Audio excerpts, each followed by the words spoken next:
Masechet Makot, traité Makot d'Avzaïn, feuille numéro 7, tout en haut de la page. Il a et Tuvia, crévé de Arva Havu. Il a et Tuvia, qui étaient les témoins de l'emprunt, étaient également des proches parents du garant.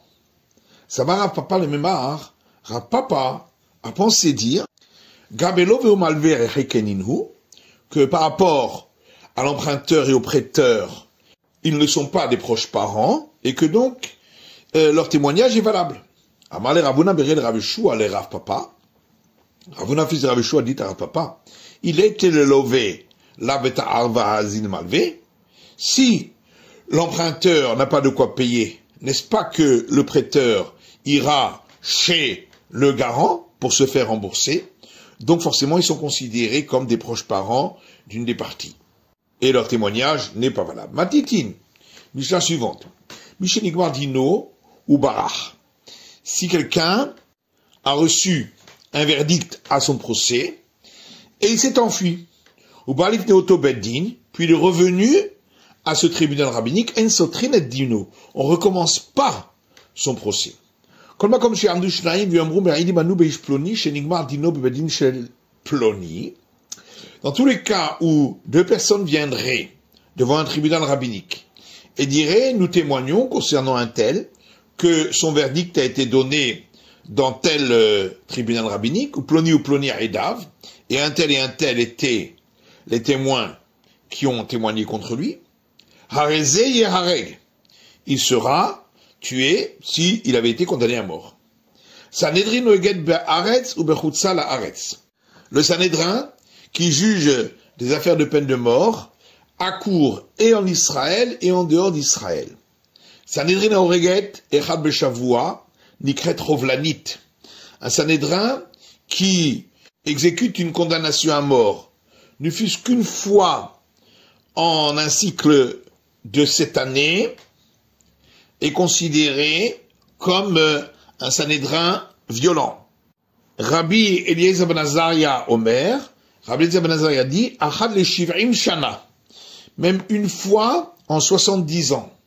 Rabbi Tafon et Rabbi Akiva Omrim, Rabbi Tafon et Rabbi Akiva disent, Ilo Ainu be Sanhedrin, si nous avions siégé dans un Sanhédrin, l'Oneherag Adam Me'olam, un homme n'aurait jamais été exécuté. Rabban Shimon Gamiel Omer, Rabban Shimon Gamiel dit, Afen Marbin Shofre Damim be Israël, eux également, par leur attitude, auraient multiplié les meurtriers en Israël, puisque les gens n'auraient plus peur d'être condamnés à mort. Gemara. L'ifneoto beddin ou de ensotrin.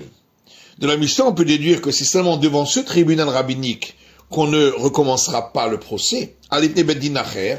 Mais si c'était devant un autre tribunal rabbinique, sotrin, on recommencerait le procès.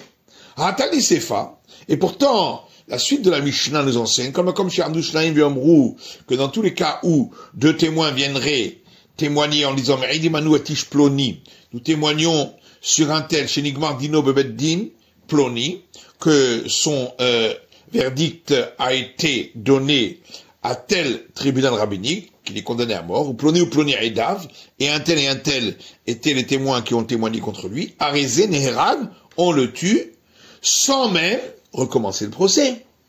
Amarabaye Lokashia, Kanbe Eret Israël, Kanbe Chutza Laaretz.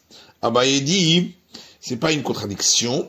Quand on a dit que on reprendra le procès, c'est si le premier tribunal rabbinique était en dehors d'Israël, et quand on a dit qu'on ne reprendra pas le procès, c'est si le premier tribunal rabbinique était en Israël. De Tanya, quand c'est marqué dans une braïta, Rabbi Yuda ben Bedostai Omer, Rabbi Yuda, fils de Dostai, dit, Mishum Rabbi Shimon ben Shetar, au nom de Rabbi Shimon, fils de Shetar, Barach me'eretz lechutza la'aretz, si après son verdict de condamnation à mort, il s'est enfui d'Israël pour aller à l'extérieur d'Israël, en sotrin et dino, lorsque il est en dehors d'Israël, on ne recommencera pas son jugement. Lechutza la'aretz, mais si s'est enfui de l'extérieur d'Israël et est venu en Israël, Sotrin et Dino reprendra le jugement,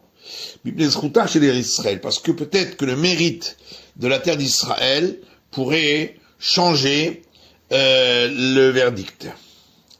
Sanhedrin noheget vechule, on a vu dans la Mishnah que le Sanhédrin accourt et en Israël et en dehors d'Israël. Mana animile, d'où le sait-on, demande la Gemara, des Tanoura Banan, car nos sages ont enseigné dans une braïta.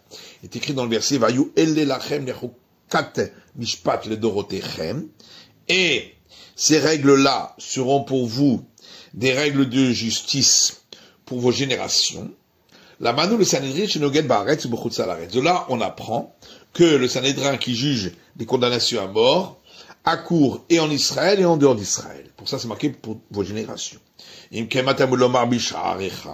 alors pourquoi est-il écrit qu'on doit nommer des juges dans tes villes? Donc, a priori, en Israël. C'est pour t'apprendre que, lorsque c'est dans tes villes, en Israël, tu dois faire siéger des tribunaux rabbiniques dans chaque district et dans chaque ville. Et quand c'est en dehors d'Israël,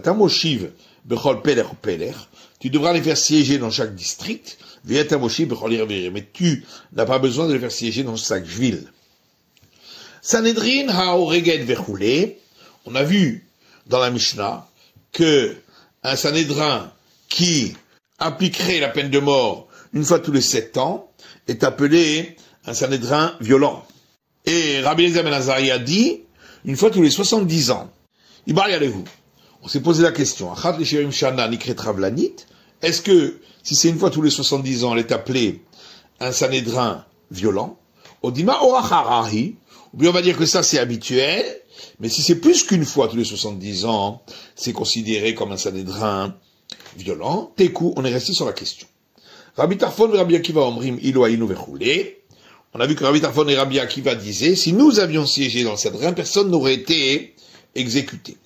Riavu Avde, la Gemara demande comment aurait-il fait. Rabbi Yochanan et Rabbi El-Hazar d'Amre Tarvayu. Rabbi Yochanan et Rabbi El-Hazar ont dit tous les deux, ils auraient posé la question aux témoins en disant, Raïtem trefa harak shalem harak, est-ce que vous avez vu si l'homme qui a été assassiné avait un défaut qui le rendait impropre à vivre 1 an, ou bien était-il sans défaut? Car s'il avait ce défaut, il serait dispensé de la peine de mort. Amar Ravashi, Ravashi rajoute, Im titzelomar shalem hava, même si ils auraient répondu que ils ont vu qu'il était sans défaut, dilmamim comme saïf dit kev hava. Peut-être qu'à l'endroit où on lui a tranché la gorge, il y avait un trou au niveau de l'œsophage, et donc il était considéré comme non viable. Et ainsi, il le dispenserait de la peine de mort. Et la Gemara demande pour celui qui avait une relation avec une femme interdite. Comment aurait-il fait pour le disculper de la peine de mort? Abaye et Rava disent tous les deux, ils auraient demandé aux témoins, Raïtem que microbe il faut faire. Est-ce que vous avez vu la pénétration comme le bâtonnet qu'on rentre à l'intérieur d'un tube de phare pour se farder? Or, sûrement les témoins n'ont pas vu cela. Verabanan heridaini. La Gemara demande, mais alors les sages, comment font-ils pour juger qu'il est condamné à mort, puisque les témoins ne voient pas la pénétration? Kishmuel. Et on répond, ça va comme l'enseignement de Shmuel. Damar Shmuel, bimna afim, mishiraou kimna afim. Car Shmuel dit, dans le cas de personnes qui commettent un adultère, c'est à partir du moment où on les voit en position de l'adultère qu'ils sont condamnés à mort. C'est la fin du premier chapitre. Deuxième chapitre, Mishnah. Eluhen Hagolin. Voici ceux qui sont condamnés à l'exil dans une ville de refuge. Haoreg Nefesh Bishgaga, celui qui a tué involontairement. Hayam Eragel Bemaragila, Fenafla Alav. S'il était en train de faire rouler dans le sens de la descente le rouleau qui aplanit le ciment sur le toit, Fenafla Alav, et à un moment, sans faire exprès, il l'a lâché, il est tombé sur une autre personne, Vehar Gato, et il l'a tué. Hayam Shalshel Bechavit, ou bien s'il était en train de faire descendre avec des cordes un tonneau du toit, et sans faire exprès, il a lâché, Venafla Alav Vehar Gato, et il est tombé sur une personne, et il l'a tué.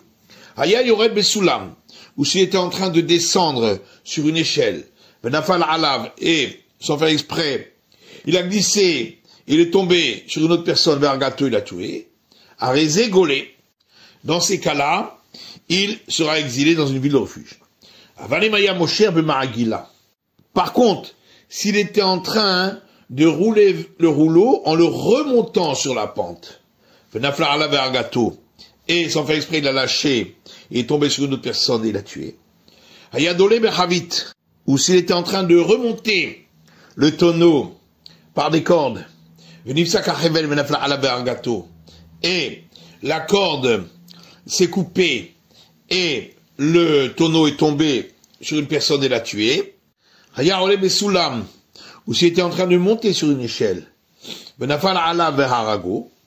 et à un moment, il a glissé, il est tombé sur une personne et l'a tué. Arézé Nogolé. Dans ces cas-là, il ne sera pas exilé dans une ville de refuge. Zéaklal, voici la règle. Dans tous les cas où il était dans le sens de la descente, Golé, il partira dans une ville de refuge. Mais si c'était pas dans le sens de la descente, et Nogolé, il ne partira pas en ville de refuge. Gmara. Manan Emile, d'où sait-on cela? Amar Shmuel. Shmuel dit d'Amarkra, car le verset dit, concernant celui qui doit aller dans une ville de refuge, Vayapel alav vayamot. Et il a fait tomber sur lui, et il est mort. Achipol derech nefila. Seulement, lorsque c'est tombé, alors que c'était dans le sens de la descente. Tanoura Banan. Nos sages ont enseigné dans une braïta. Bishgaga. C'est marqué, il a tué involontairement, prat les mésides. Donc, à l'exclusion du cas où c'était volontaire. Bivli da'at, c'est écrit sans la connaissance, prat mitkaven. Donc, on exclut dans le cas où il a eu l'intention. La Gemara dit, mésid pshita barketa lahu. Si il l'a fait volontairement, c'est évident qu'il ne part pas dans une ville de refuge, puisque il est passible de la peine de mort. Marava imaprat leomer moutar. Rava dit, il faut dire dans la Braïta, à l'exclusion de celui qui dit que c'est permis. Manabaye omer moutar anoussou. Abaye dit, mais s'il dit que c'est permis, c'est évident qu'il part pas en exil, puisque il est considéré comme cas de force majeure, puisqu'il croyait que c'était permis. Amarle, il lui a répondu, Shani omer moutar karov le mésidou. C'est que moi je dis que s'il dit que c'est permis, il est considéré comme proche de celui qui agit volontairement. Bivli da'at, pratimit kaven. On a vu dans la Braïta que lorsque le verset dit sans connaissance, ça veut dire à l'exception du cas où il a eu l'intention. Et la Gemara demande mitkaven chita, s'il a eu l'intention, c'est évident. Barketalahu, puisque il est passible de mort. Amar Rabba répond, pratimit kaven arogeta behema verageta adam. C'est pour exclure le cas où il a eu l'intention de tuer un animal et il a tué un homme. Les koutis, ou de tuer un idolâtre, veraget Israël. Il a tué un Israël. Les nefel, ou de tuer un avorton, verag ben kaima. Il a tué un être viable. Tanou Rabbanan, nos sages enseignent dans une braïta. Im befeta, c'est écrit dans le verset concernant celui qui tue involontairement. Im befeta, si soudainement. Prat le keren zavit, on exclut si il l'a rencontré au coin de la rue. Car dans ce cas-là, c'est plus considéré comme intentionnel, puisqu'il savait qu'il risquait de rencontrer quelqu'un au coin de la rue sans s'en rendre compte.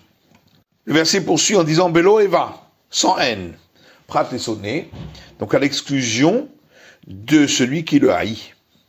Hadafo, il l'a poussé, dit le verset, chez Drafo Begoufo, c'est-à-dire qu'il a poussé avec son corps, ou Eshlich Alav. Le verset poursuit en disant, où il a lâché sur lui, la vierida chez Itzorech Aliyah, pour inclure le cas où c'était dans le sens de la descente, pour aller vers le sens de la montée. Mais l'autre c'est dit, le verset poursuit en disant, si c'était sans intention vers le côté. C'est pour exclure s'il avait l'intention que ça parte d'un côté, et c'est parti vers l'autre côté. Va acher l'autre sada, et celui qui n'a pas une intention dans un sens, c'est pour exclure le cas de celui qui avait l'intention de lancer à 2 coudées, et il a lancé à 4, et il a tué à ce moment-là. Le verset dit, celui qui rencontrera un autre dans une forêt. C'est pour nous apprendre que de la même manière que la forêt, il y a autorisation pour celui qui a été victime et celui qui a tué d'entrer là-bas. Également, dans tous les cas, il faut qu'il y avait l'autorisation pour celui qui a été victime et celui qui a commis l'acte de rentrer là-bas. Baramine Rabbi Avaoum et Rabbi Yochanan. Rabbi Avaoum demande à Rabbi Yochanan. Aya ole besulam.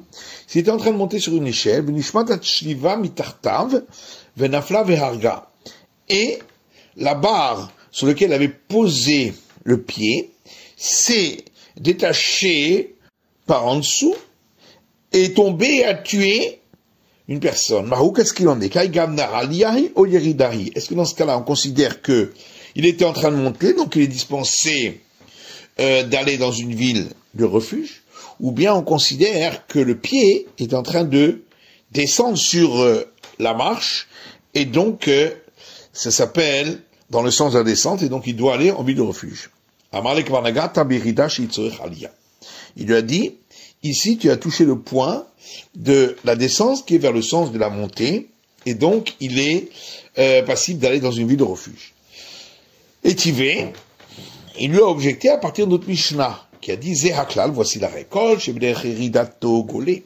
Dans tous les cas où c'était dans le sens de la descente, il va aller en exil en ville de refuge, chez l'Obderidato Eno Golé.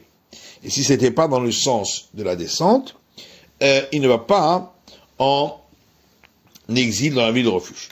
Chez l'Obderidato la Tuyemai. Quand on a dit que c'était pas dans le sens de sa descente, c'est pour inclure quoi? L'arbre est tué Kaigana, n'est-ce pas pour inclure ce cas-là? Alors, Velitamer, on lui objecte, à partir de l'autre partie de la Mishnah, qui a dit Kol Shebeder Yeridato, dans tous les cas où c'était dans le sens de sa descente. Les Tuyemai, et ça, qu'est-ce que ça vient inclure? Et là, les Tuyé Katsav, ça vient inclure le boucher.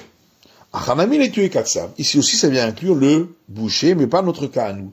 Les Tanya, comme c'est marqué dans une braïta. Katsav shem katsev. Un boucher qui était en train de couper de la viande avec un couteau. Tana hada lefanav hayav la hara patour. Il y a un enseignement qui dit, si il était en train d'amener le couteau par l'avant, il est passible de l'exil en ville de refuge. Si c'était vers l'arrière, il est dispensé. Tanya Idar, il y a une autre braïta qui dit, si c'était en arrière, il est passible de cette sanction, en avant, il est dispensé. Tanya Idar, il y a encore une autre braïta, que ce soit devant lui ou derrière lui, il est passible de cette sanction. Tanya Idar, il y a encore une autre braïta, que ce soit par devant lui ou par derrière lui, il est dispensé de la sanction. Il n'y a pas de contradiction entre ces différents enseignements. La première braïta parle du cas où, par devant lui, il était dans le sens de la descente, et par derrière lui, il était dans le sens de la montée. La deuxième braïta parle du cas où, par devant lui, c'était dans le sens de la montée, et par derrière lui, c'était dans le sens de la descente. Et on va donc dire que quand c'est dans le sens de la montée, il est dispensé, et quand c'est dans le sens de la descente, il est passible de cette sanction. Quand on a dit qu'il était passible dans les deux cas, c'est quand dans les deux cas c'était dans le sens de la descente. Et quand on a dit qu'il était dispensé dans les deux cas, c'est dans le cas où, dans les deux cas c'était dans le sens de la montée. Les Maketanaï, va-t-on dire que ça suit en réalité une discussion entre des maîtres qui enseignent dans une braïta, puisque la braïta dit Haya ole besulam, si il montait sur une échelle, venish betash liva mitartav, et une marche de l'échelle est tombé de par-dessus lui, Tane Hada Hayav, il y a une braïta qui dit, il est passible de la sanction d'aller en ville de refuge, le Tane Hidar Patour, et une autre braïta dit, il est dispensé. Il a bien kamifié, n'est-ce pas? C'est là-dessus qu'il discute de Marsavar Yeridahi ou Marsavar Aliyahi. L'un pense que ça s'appelle dans le sens de la descente, et l'autre dit que ça s'appelle dans le sens de la montée. La Gemara dit non, les Kulal Ma'aliyahi. Tout le monde est d'accord que c'est dans le sens de la montée, Blokashia, et il n'y a pas de contradiction. Kan les Zakin, kan les Galout. Quand on a dit qu'il est passible de la sanction, c'est dans le cas où il y a eu dommage, mais pas mort. Et donc, on ne fait pas de différence dans le sens de la descente ou de la montée. Et quand on a dit qu'il est dispensé, c'est parce que il y a eu un mort, et donc on parle concernant partir en exil dans une ville de refuge, et là, c'est seulement si c'est dans le sens de la descente et pas dans le sens de la montée. Ibaritema, ou si tu veux, je peux donner encore une autre réponse. Avea les galoutes. Dans les deux cas, on parle concernant être exilé dans une ville de refuge. Lokashia, il n'y a pas de question. Ha de atlia, adelo atlia. Dans un cas, la barre était vermoulue, et donc forcément quand il a posé le pied, elle est descendue d'abord vers le bas, elle s'est affaissée, et ensuite elle s'est détachée, donc ça s'appelle dans le sens de la descente, alors que dans l'autre cas, elle n'était pas vermoulue, donc il n'a pas fait descendre la marche du tout, elle s'est simplement détachée. Et c'est pourquoi il est dispensé de partir en exil. Le Baïtema, où on peut donner encore une autre réponse. Avea deloitliar. Dans les deux cas, la barre n'était pas vermoulue. Mais l'okashia, il n'y a pas de contradiction. Ademi adek va dolmi adek. Dans un cas, elle était bien serrée à son endroit. Et donc, forcément, elle n'est pas descendue d'abord avant de se détacher. Dans l'autre cas, elle n'était pas bien serrée, donc d'abord elle est descendue un peu, et ensuite elle s'est détachée, et c'est pourquoi il est passible de la sanction de partir en ville de refuge. Mantitin, Mishnah, Shmata Barzel, Mikato, Verharag. Si alors que le bûcheron était en train de frapper avec la cognée, le fer de la cognée s'est détaché du manche, et il a tué, involontairement. Rebi Omer et Nogolé. Et lui dit, dans ce cas-là, il ne part pas en ville de refuge. Et les sages disent, il part en ville de refuge. Minaet Samid Bakeya, si c'est un morceau du bois qu'il était en train de casser, qui s'est projeté au loin et qui a tué, Rebi Omer Golé, Vachamourim no Golé. Selon Rebi, il part en ville de refuge. Selon les sages, il ne part pas en ville de refuge. Mara. Tanya, il y a une braïta qui dit, Amalem Rebi le Chachamim, Rebi a dit aux sages, est-ce qu'il est dit dans le verset, et le fer s'est détaché de son bois, ce qui aurait voulu dire de son manche, et la minaretz, voilà que c'est écrit du bois. Et donc c'est du bois qui s'est détaché du tronc au moment où il a cassé. De plus, il est écrit ici le terme bois, et c'est écrit plus haut ce terme-là, de la manière que quand on a parlé du bois, plus haut, quand on dit qu'il voulait couper du bois, il s'agit du bois qui est coupé. En fait, ça molema, ici aussi, quand on parle de bois, c'est qu'il y a un morceau du bois qui est en train d'être coupé, qui s'est détaché, qui a tué. Amar Afriya Barashi, Amarav, Afriya Barashi Dondra, Ushnehem Mikra Echad Darshu. Les deux opinions de la Mishnah, Rebi et les sages, ont déduit du même verset. C'est écrit Nachal Abarzel Minaetz, et le fer s'est détaché du bois. Rebi Savar Yeshem le Masoret. Rebi dit, on va d'après l'écriture et non pas la lecture. Venishal Ketiv. Or, l'écriture, on peut la lire, Venishal, qui veut dire il a fait détacher, donc un morceau de bois. Et donc c'est un morceau de bois qui s'est projeté. Verabanan Savré, alors que les sages disent Yeshem le Mikra. On va d'après la lecture. Venachal Karinan. Il s'est détaché, il faut lire, et donc c'est le fer qui s'est détaché de son bois qui est le manche. C'est la fin de l'étude du Daf Zayin de la feuille numéro 7.